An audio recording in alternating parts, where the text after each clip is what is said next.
Kashmir files की राधिका मेनन कौन है? असल जिंदगी की जेएनयू प्रोफेसर निवेदिता मेनन को जानिए। अगर आपने द कश्मीर फाइल्स देख ली है तो कई किरदारों को लेकर मन में उत्सुकता होगी। चूंकि फिल्म सत्य घटनाओं पर आधारित है तो उसके किरदार भी असल जिंदगी से प्रेरित हैं। द कश्मीर फाइल्स में पल्लवी जोशी ने दिल्ली की Jawaharlal Nehru university JNU professor Radhika Menon की भूमिका अदा की है। उनका कैरेक्टर जेएनयू को कश्मीर की आजादी के लिए भड़काता नजर आता है।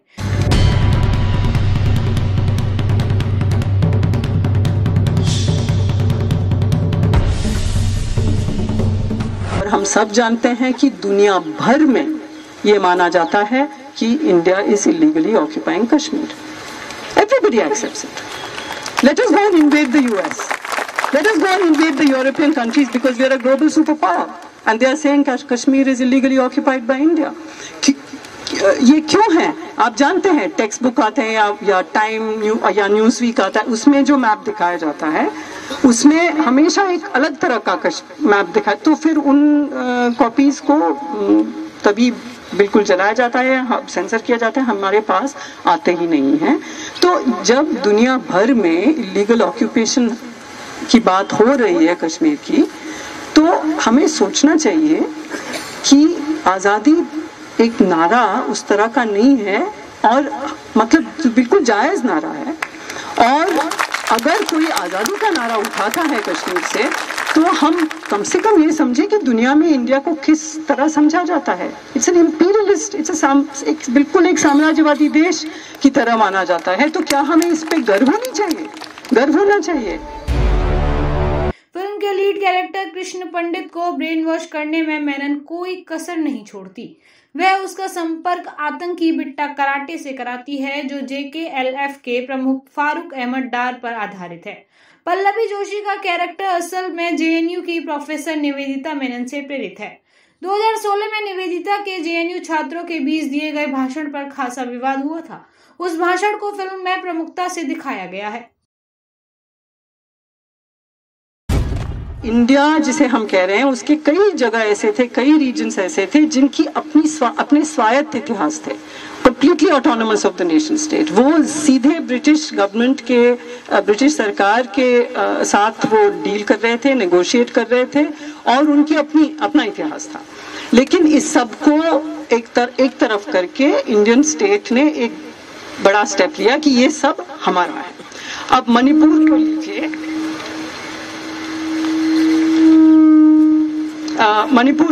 मणिपुर 1947 में sorry, can you just keep those papers, thanks. एक इंडिपेंडेंट कॉन्स्टिट्यूशनल मोनार्की बनाया था, एक संवैधानिक राजशाही उन्होंने एस्टैब्लिश की थी with a democratically elected assembly. ये ब्रिटिश के साथ जो नेगोशिएशंस चले थे वो ये हुआ था, बिल्कुल जनतांत्रिक तरीके से कॉन्स्टिट्यूशनल मोनार्की, एक असेंबली जिसमें लोगों ने चुनाव लड़े लोग, और वो मणिपुर एक कॉन्स्टिट्यूशनल मोनार्की बन गया था। लेकिन विद इन मंथ्स मणिपुर के राजा को, यानी कि हेड ऑफ स्टेट को गिरफ्तार किया गया, और मणिपुर को मर्जर के लिए जबरदस्ती उसको मर्ज किया गया इंडिया के साथ। नागालैंड को देखिए, हैदरी एग्रीमेंट था नागा नेशनल काउंसिल और ब्रिटिश गवर्नमेंट के बीच में, और नागालैंड को 10 साल का प्रोटेक्टेड स्टेटस दिया गया। उसके बाद उनको प्लेबिसाइट का हक दिया गया था, लेकिन ब्रिटिश के जाते ही इंडियन राष्ट्र राज्य ने नागा टेरिटरी को अपना डिक्लेयर किया, और शायद सबसे पहला one of the first acts of the independent Indian government was to actually aerially bomb Nagaland.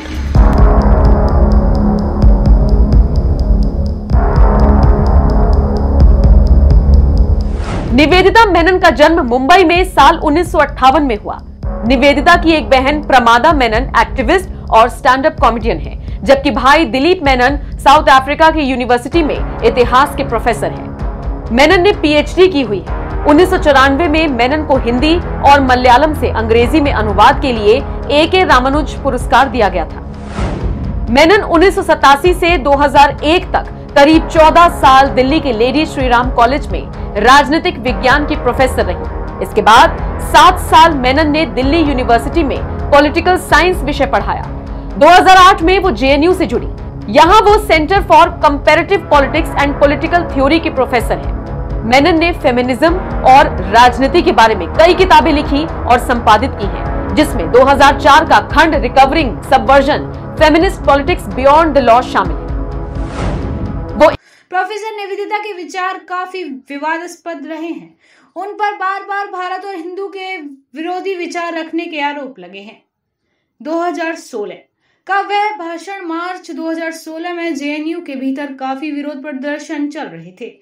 इसी दौरान निवेदिता मेनन ने राष्ट्रवादी सिद्धांतों और भारतीय संघ में कश्मीर के शामिल होने पर भाषण दिया। ज्यादा लोग इतिहास नहीं जानते। सीएचएस के टीचर यहाँ मौजूद हैं और सीएचएस के स्टूडेंट्स यहाँ मौजूद हैं। आप जानते हैं क्यों सीएचएस पे और इतिहास पे इतना बड़ा हमला ये लोग करना चाहते हैं? क्योंकि इतिहास एक बार हम जान गए तो राष्ट्र के सारे रहस्य खुल जाएंगे, राष्ट्रवाद का पोल खुल जाएगा। यही है प्रॉब्लम। तो अगर आप जब हम कहते हैं बार बार इंडिया इंडिया, 15 अगस्त 1947 में उस वक्त उस मोमेंट पे इंडिया जिसे हम कह रहे हैं उसके कई जगह ऐसे थे, कई रीजन्स ऐसे थे जिनकी अपने स्वायत्त इतिहास थे। अपने भाषण में निवेदिता ने कहा था कि भारत ने कश्मीर पर अवैध कब्जा कर रखा है। निवेदिता के भाषण के खिलाफ एबीपी के एक नेता ने पुलिस में शिकायत दर्ज कराई। मामला बढ़ने पर निवेदिता ने सफाई में कहा कि उन्होंने कोई देश विरोधी नारे नहीं लगाए थे। कश्मीर की कहानी एक्चुअली यहाँ मुझे बताने की ज़रूरत नहीं है। आप सब जानते हैं कि जो प्लेबिसाइट जो प्रिंसिपल अपनाया गया बाकी किंगली स्टेट्स के लिए, जैसे जूनागढ़ को लीजिए। जूनागढ़ के रूलर मुसलमान थे, लोग हिंदू थे, वो चाहते थे कि वो पाकिस्तान के साथ जाए, लेकिन प्रिंसिपल ये दोहराया गया कि लोग क्या चाहते हैं, और लोगों ने चाहा क्योंकि हिंदू मेजॉरिटी था कि हिंदुस्तान के साथ रहेंगे, तो जूनागढ़ हिंदुस्तान में आ गया। और ऐसे कई और स्टेट्स भी थे, लेकिन कश्मीर में ये हुआ कि जो एक्सेशन हुआ पाकिस्तानी वो ट्राइबल इन्वेजन के बाद, वो एक्सेशन एक शर्त पे हुआ था कि और कश्मीर आप जानते ही हैं मुस्लिम मेजॉरिटी और हिंदू रूलर, तो वही प्रिंसिपल अपनाया जाना चाहिए था जो जूनागढ़ के साथ हुआ था, नहीं हुआ।